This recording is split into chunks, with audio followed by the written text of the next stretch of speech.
In most instances, he's pushing peace instead of war, right? In most instances. Ukraine, Pakistan, India.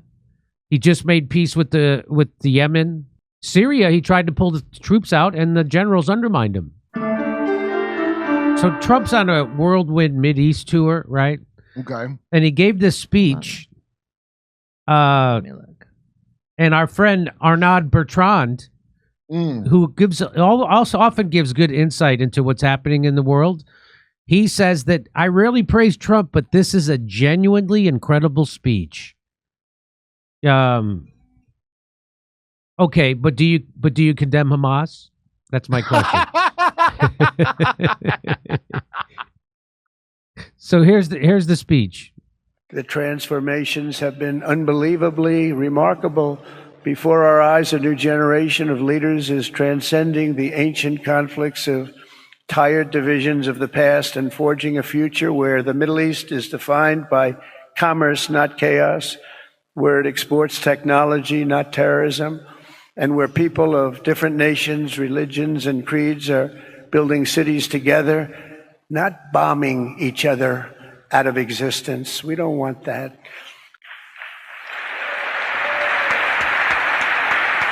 Peace. He wants peace. I'm pretty sure that guy right there. I'm pretty sure that guy right there is the guy who had that Washington Reporter chopped up into little pieces. Yeah, that's MSB. MBS. MSB. Yeah. Now that guy, I was told by someone was he worked for Turkey. He was intel, and I'm not sure about this, but I think his dad is Adnan Khashoggi, isn't he? The arms dealer. Oh, so there's something shady about that guy. Oh, okay. I don't know what, but that's what I'm thinking.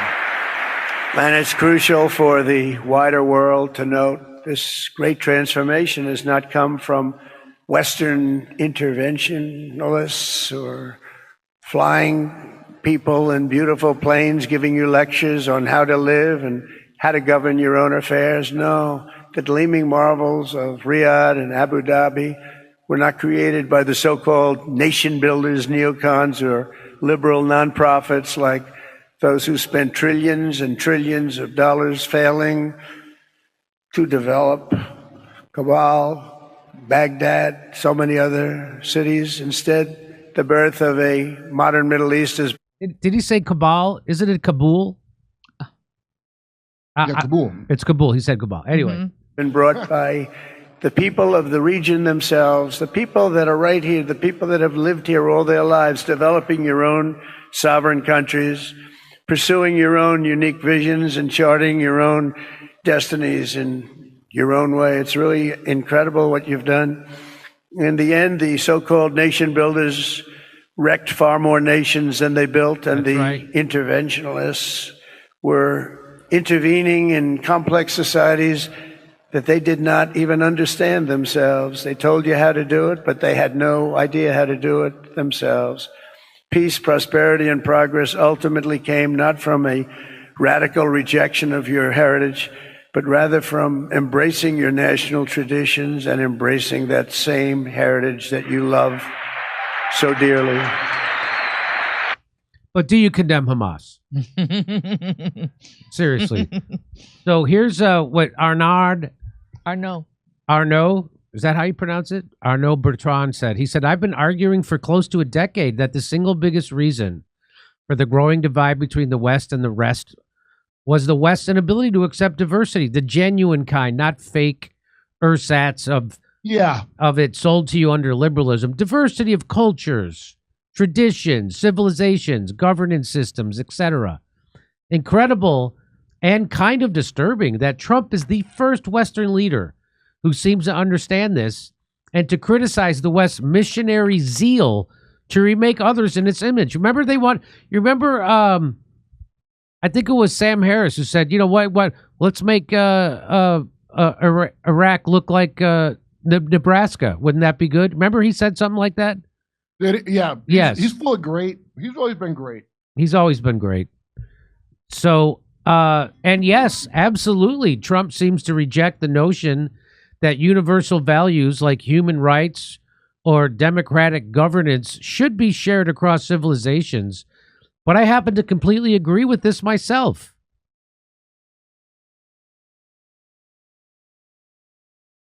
Yeah, well, we don't want a one world. This is about the New World Order. Trump is repudiating the New World Order. That's all that this means. Yes.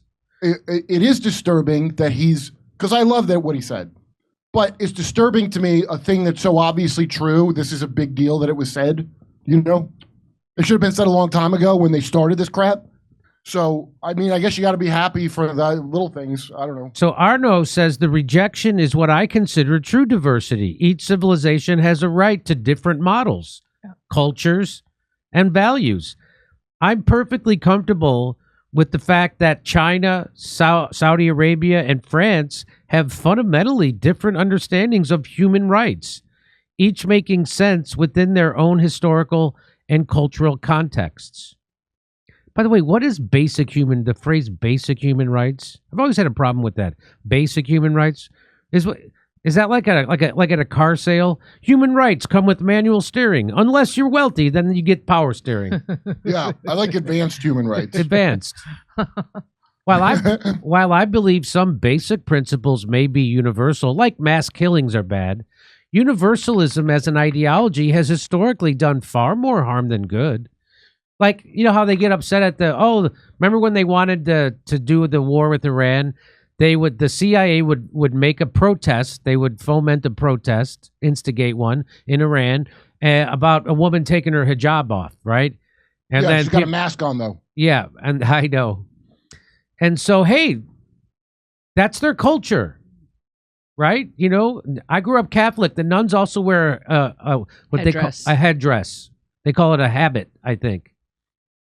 So universalism as an idea has done far more harm. Universalism functions as a form of absolutism, as in only those values are rightful. And as we all know from Star Wars, only a Sith deals in absolutes. Or put it another way, the most destructive episodes in modern history began with the certainty that one civilization's truths should become everyone else's reality. Mm-hmm. Yep. I never watched Star Wars, so I don't know what a Sith is, but I remember hearing them say that the Western civilization is superior. Yes, that's the whole Sam Harris, Bill Maher thing. Yeah, and all the things that they don't like about Western civilization came from Western civilization. Yeah, I know. They didn't come from the Arabs. All in all, whilst Trump can be, I like that when someone uses whilst. All in all, whilst Trump can be criticized for many things, and I do so myself all the time, his recognition with this speech that different civilization models can coexist without one imposing itself on others is actually a profound and immensely necessary step towards genuine peace, regardless of who articulates it. I'm with you on that, Arnaud Bertrand. I'm 100%. And again, Trump, like all politicians, has many flaws and you can criticize him all day long. But he's doing things that other politicians have not done. By the way, he's pushing peace instead of war. And he seems to be, in most instances, he's pushing peace instead of war, right? In most instances. Ukraine, Pakistan, India. He just made peace with the Yemen.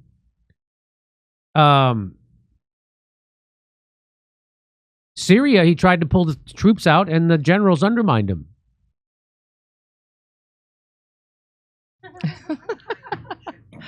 What? Check it out. Check it out. I didn't even say anything. I know. I said Syria, and then my iPhone thought I said Siri. Perhaps a consequence of the failed campaign against the Houthis. That's what Senecat says.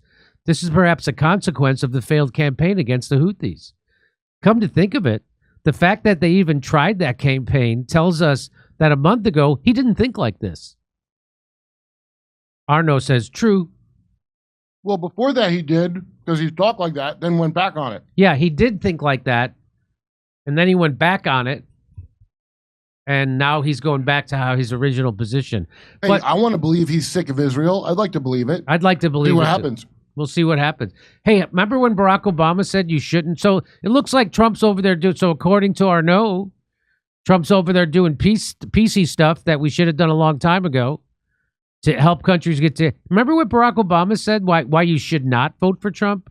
If you are a service member and you're somewhat conservative and you're used to voting Republican, I can understand it, but somebody who genuinely does not believe in duty and honor and does not understand why anybody would sacrifice themselves on behalf of their country, why would you do that?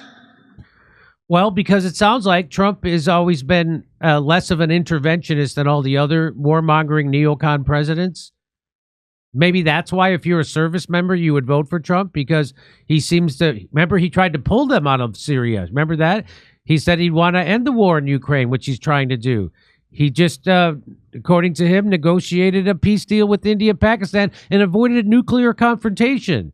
He's now trying the Abraham Accords, trying to bring peace between in the Middle East. That's why. That would be Obama's it's pretty vile what Obama just said, because what he's going is Trump doesn't understand human sacrifice. Yeah, that's right. So here he says, well, now here it comes. If you're a Muslim, American, and you're upset about what's happening in the Middle East, why would you put your... Well, if you're a Muslim American and you're upset, why would you vote for Barack Obama, who drone bombed innocent Muslims all over the globe with a 90% innocent kill rate? 90% of the people he killed with the drone bombs were innocent. He killed an American citizen with the drone bomb. Almost no one I say that to really cares. They blank it out. Joe Rogan is the last guy I told it to who repeats it. Everybody else is like, oh, yeah, it's bad. I've already moved on, though. From what? From the killing 90% innocent civilians. Oh, yeah, with the drone. Yeah. We're already on to the next war. So if you're a Muslim American and you're upset about, Barack Obama fomenting a dirty war in Syria to overthrow Assad, you mean like that? You mean if you're a Muslim American and you're upset that Barack Obama bombed the shit out of Libya, turned it from the most successful country in Africa to a failed state? He poisoned their water with depleted uranium-tipped bombs. And now there's slave markets there. You mean like you'd vote? So this is that guy telling you shouldn't vote for someone else if you're a Muslim American? Isn't that amazing? Well, he's saying it Muslim to Muslim as a guy who's not from America. Yeah. Anyway, so I'm gonna let you know when Trump is doing bad. His H-1B visa stuff is just destroying all the savings from Doge and giving it directly to the warmongers with his increased Pentagon budget. I'm going to let you know. But when he's doing something good, and Arnaud Bertrand is on, I'm on his side too. Feels like you should keep track of which ones are the good things and which are the bad things. That seems like just basic. This is a very basic thing that everybody would do that shouldn't be unique at all. Yeah, I'm not on Team Trump. I'm on Team America. And well, if he's racist. What's that? Well, that's racist. I know. All right, be honest. Have you noticed yourself moving slower, avoiding stairs, feeling stiff in the morning? If you know what I mean. If so, pay attention. The truth is, mobility doesn't just vanish overnight. It's slow decline. It's a slow decline. And before you know it, you're the guy making weird noises every time you get off the couch. But by the time you pay those grunts enough attention, it can feel too late. But it doesn't have to be.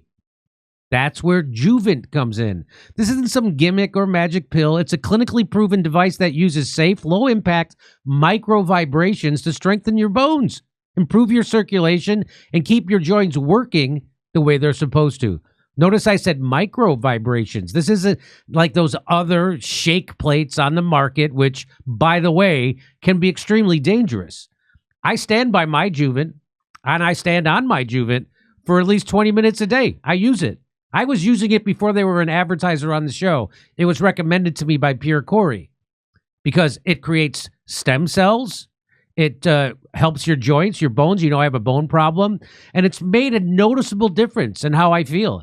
It's like giving your body a tune-up before it completely breaks down. Athletes, doctors, even NASA use this thing, and it's good enough. It's good enough for astronauts. It's good enough for me, especially lady astronauts. With a 10-year limited warranty, financing options, and the ability to use FSA funds, it's never been easier. So don't wait until your knees sound like a bowl of Rice Krispies. Get a Juvent today. Go to juvent.com/door and start moving like you're supposed to. That's JUVENT.com/DORE. Use the code DORE for $300 off at checkout. Your joints will thank you. Trust me. Come see us live in Los Angeles, Buffalo, Toledo, Montreal, Ottawa, Glasgow, Manchester, Belfast, Dublin, London, Liverpool, Birmingham. Go to jimmydore.com for a link for tickets.